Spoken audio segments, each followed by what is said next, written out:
Lumabas na ko na anong balita. Yung iba, sabi sa school lawyer sa bully rin. Pinipilit daw siya paggamitin ng bawal na gamot. Ayaw niya. Kaya tinira niya. Ngayon, malaman na balitaan nyo na yan. Kaya ang pwede solusyon dyan, palagay ko, aso, aamuyin yan nila kung may dalas kang bawal na gamot. Amuyin niya sa bag ng mga pumapasok, lalo yung mga estudyante. Pero kung may mga sabwatan, may tatago talaga yan. Oo. Yun, pwede yun. Yung lalo yung police dog. Oh, malaki talaga pakinabang niya mga aso. At saka payok sa inyo sa mga kabataan. Ito pwede ito kahit hindi kabataan, personal na life. Nandiyan naman yung si Padre, pwede kayo kumpisal ang tawag doon. May konting bayad yata yun, pero kaya nyo na yan pag-ipunan. Mura-mura lang naman yata yan. Paunawa nyo rin sa pare na ganito lang budget nyo. Tapos kay Father, oo. Hindi kayo niya mamarites. Sabihin nyo. O, ganito yung pumasok sa utak ko. Ang gagawin ko. Baka matauhan ka. Tapos, magbago na isip mo. Ngayon, sayang kasi yung buhay. Ganun, sayang. Kasi, itong di pinilit siyang gumamit ng bawal na gamot. Niresbakan niya. Yun nga, tinira niya. Minor siya. So, hindi pa naman siya mapupunta sa Pero yung dalawa, nasa ospital, ganun. Ngayon, hindi maganda kasi normally, try nyo sabihin sa guru sa school yan. Action na naman nila yan Siguro, hindi ko siya ma-judge kasi hindi ko naman alam talaga yung At saka, ina-action na naman ng school yan. Ewan ko lang kung paano nakapasok yung bawal na gamot doon. Oo nga pala, walang aso. Yun. Kaya nakapasok. Walang, kasi pag may aso kasi maamoy yan Siyempre, meron kang gadget. Ting, ting, ting, gaganunin yan. Bag mo. Diba, may gwardiya. Sa check yan.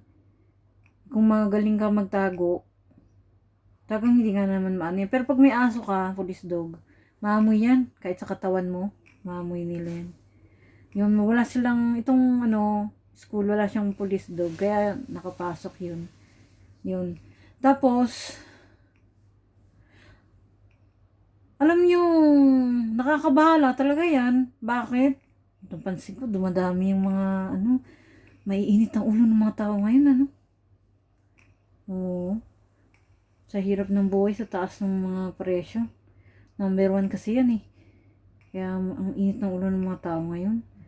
Tapos yung meron pang isa, sinapak daw siya. Ganon din, binuli. Ibang school naman to. Gumanti siya, nagdala siya ng armas. Tapos sinahamon niya, huntingin niya yung, pumunta yung mission sa school. Dinagtaguan, nasyak yung mga tao. Tapos naawat siya ng barangay. May tupayo ko naman, sa estudyante, dinasapo ka na. Sa una, wala ka na magagawa doon, nasapo ka na Hindi mo inaasahan, di ba? Nasapo ka na. Pero pasok ka pa rin, wag ka na magdala ng armas. Pwede mo naman siya isumbong. Una nga, yun nga, try mo sa nga rin sa marami namang dyan simbahan, marami religion dyan. Try mo sa pare, magkumpisal, tapos kay Father. Pinakalas na option niya si Chichester. Oo. Kasi namamansin naman yan Oo. Tapos, kayo sa basta wag mo siyang, di ba, nabanatan ka na. Pasok ka ngayon. Siyempre, isip mo, baka may armas yun. Unahan ko na, ganyan. Wag ganun. Ganto na lang. Kasi, syempre, iniisip mo rin yan, malamang, Ganto, pasok ka. Basta pag nung unang sinapo ka, isumbong mo kaagad yan sa school. Action na naman nila yan eh. Tapos papayuhan ka, tapos tanong mo na rin kung pasok ka pa ba o hindi. Tapos maunawaan naman nila yan, tapos gusto mo rin ituloy pag-aaral mo. Tapos kung anong pasya nila, sundin mo, so at least hindi ka makapasok sa araw na yun. May gagawing action yan, maniwala ka. Meron naman yan. Oo. Basta wag mong yung tignan, napanood ko, ang ginawa niya. Nagdala siya ng armas. Buti napigilan siya nung barangay, kung hindi. 'Di ba? Saan siya ngayon? Pati yung mga bibiktima niya. Oh, saan sila? Kung halimbawa hindi yung naaawat. Alam niyo, sayang mga buhay, mga boss eh. Yun lang eh. Tapos, napapansin ko, tumitindi ang... Sabagay, dati pa naman yan ng bully. Tsaka kuyog. Dati pa naman yan. Pero ngayon, napapansin ko, tumitindi yung mga ganyan. Yung may nagdadala ng armas, nagdadala ng... Tumitindi. Dati, wala namang ganyan eh, no? Ngayon lang. Oo. Siguro dahil sobrang stress na ngayon ng mga tao. Nagtaasan kasi lahat ng bilihin eh. Oh. Tapos, taghirap talaga ngayon. Di, balik tayo. Kaya malamang, unang panahon kasi, sige may kuyog, kasi nung bata kami, may kuyog, lagi yan, may bugbugan, bule. Pero, yun nga yung piso, malaking halaga pa kasi yun eh. Ngayon kasi, hindi na eh. Oh, kaya talagang dala rin to ng tingin ko kahirapan. Eh di balik tayo. Maniwala ka, wag kang diba, ikaw nakaranas ng buli. Wag ka pupunta at may dugdada kang armas. Baka mamaya para sa'yo, tatakutin mo lang sana. Sana. Pero, di mo alam kung anong mangyayari. Kaya, para sa akin, di ba, nabugbog ka na, wala ka na magagawa, nangyari na eh.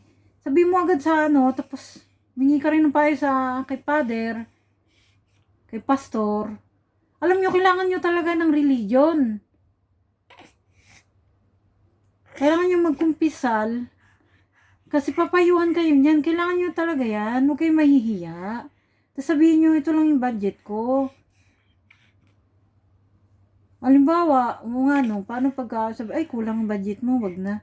Oo nga, barangay mo na lang. Oo, pag halimbawa, tinanggihan ka ng kasi ay, kulang budget mo, hindi pwede. Ganyan. Punta ka lang sa barangay, di yan tatanggi. Mapapayuhan kayo doon. Basta huwag kang pabigla-bigla. Wag. Kasi, sige sa'yo, dalang armas, tatakutin ko lang naman eh. Tatakutin ko. Eh, hindi mo nga alam kung anong future eh. Tsaka paalala lang ako, hindi ko rin alam future ko, kaya hindi nga ako nangangako sa inyo eh. Kaya nga sabi ko, baka may kilala kayo dyang pisik. O kaya nagre-ritual sa swerte, para sure bull ba? Swertein tayo. May plano ako, yung mga kanta ko, yung mga taong di sila nakaharap ng trabaho, hindi sila nakapag-aral, di man magbasa, di man magsulat, etc. Ganyan. Mahirap na hirap sila. Pwede silang mag-extra sa amin, kakanta. Oo. Meron ako niya kanta, yung No Money, No Honey. Oo. Yun. Tapos, pag magaling yung version nyo, o hindi magaling, basta i-upload natin yan sa YouTube, sa Facebook. Pwede kayo ng concert nyo. Paano kayong bibilhan ng ticket kung makikita yung pagmumukha? Ito yung nang bully sa akin nun, no? Makikita ng mga tao. Ay! Bully pala to. Wala, bibili ng ticket nyo. Yan yung plano ko ha. Pero hindi ko palang sinasabi na sure ball na matutupad kasi nga, hindi ko nga alam ang future. Pero may plano, may direction. Yun nga lang. Anda. Kaya nga sabi ko, kaya naghahanap akong PC kasi gusto ko rin magparit pa, magpaswerte, tapos mahanap yung kapatid ko na mawala, yung ate ko. Tapos, nanay ko kasi nadedo na palagi siya nagpapanaginip. O nga pala, mabalik tayo dito sa ano. Alam niyo ba, may inupahan kaming bahay. Napakaswerte ng bahay na yun. Napakaswerte. Doon ako nagkaroon ng anak. Lahat ng finish ko natupad. Pero may multo. Palagi akong binabangungot. Tapos yung white lady, nung una, sinasakal niya ako, lagi yun. Alam mo yung tsura ng white lady, itim yung buhok niya, mahaba, tapos itim yung mata, tapos yung buhok, yung damit niya, puti. Pero ano, binibiro ko lang kayo Tsaka-tsaka ba siya? Mas gusto ko pang panaginip si Rene Kasi divine kaysa dun sa white lady ngayon kasi tsaka-tsaka. Biro lang yun sa sabi ng tsaka-tsaka. Nakakatakot kasi. Kaya dinadaan ko lang sa biro. Hindi. Alam niyo na yung tsura, hindi tsaka-tsaka. Ngayon, halos feeling ko halos ma-deads ako sa takot sa kanya. Kasi araw-araw siya, tapos nasakal niya ako. Tapos nagmakaawa ako sa Diyos na wag layuan niya ako. Natigil naman. Tapos iba naman yung eksena. May lalaki naman naka-hoodie. Ito, madalas din to. Pumapasok to sa bahay namin. Tapos may gagawing crime, ganun. Tapos sabi niya, baka pito. Sabi niya, sagad na gaya siya, pambo. Sabi ko, sino ka? Tapos sabi niya, kasama ka ng pito. Ganun siya. Tapos alam niyo mga boss, may multo yung bahay na yun. Tapos, hindi kami makalipat kasi yun na yung pinakamura Ngayon, tsaka swerte naman siya. Swerte. Oo. Swerte siya sa pera. Doon ako nagkaanak. Tapos, ito rin kaya gusto ko paano sa PC, sa may gift, may third eye, may PC, ganun. Marunong sa rin pampaswerte, pampatanggal ng malas at saka ng multo. Kasi nung bata ako, nanaginip ako ng anino. Tanda ko to kasi hanggang ngayon kasi sumusunod siya. Ito hindi ako nanaginip Bata ako, una, nakikipaglaro lang siya, itim siya anino. Para siyang Lastic Man. Nagiging Lastic Man siya. Itim. Una, natutuwa ako. Pero nung sumunod, gusto niya sumunod ako sa gusto niya, ayoko. Tapos, sumunod na natatakot na ako. Ang paulit-ulit yun hanggang lumaki ako. Tapos, nagpunta ako dito. Ibang lugar nasundan pa rin ako. Kasi nakita ko siya. Naramdaman ko parang may sumusunod. Tapos tinignan ko siya. Tapos nakita ko siya sa actual, hindi sa panaginip. Natake ako sa puso. Tapos, nabuhay ako ulit. Kasi alam ko kasi yung kailangan ko ng oxygen. So, inano ko yung sarili ko ng hangin, ganyan. Habang inaatake ako sa puso. Di nabuhay ako. Alam ko, siya yung nakita ko, tapos feeling ko sinakal niya ako. Tapos tuwakbo siya sa akin, papalapit, ganun. Di yung panaginip kasi nakita ko talaga siya. At sabi ni Ed Kaluwag, nagpapakita, engkanto daw yan Ngayon, hindi, di ba nakakatakot naman si White Lady, nakakatakot si Anino. Pero mas takot kasi ako sa reality.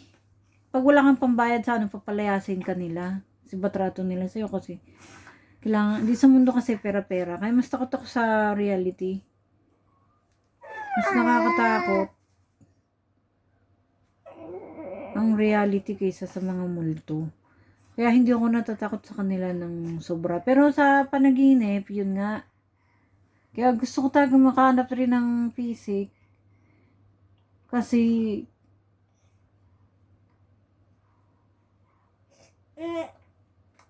Panaginip kasi na paulit-ulit sa akin. So, yun lang, baka meron akong ano eh. Nakitang magaling siya. May gift din siya. Lalaki, Louie daw pangalan nun eh. Kaso wala naman siyang Facebook. Taga Mindanao daw yun eh. Hindi ko alam paano makontak yan. Yun na pinost ko dyan sa eh. Try ko ulit i-post pagka So, sana mapanood niya itong video. Kasi yun lang mga boss, please support my YouTube channel. May original song by Malini Chow.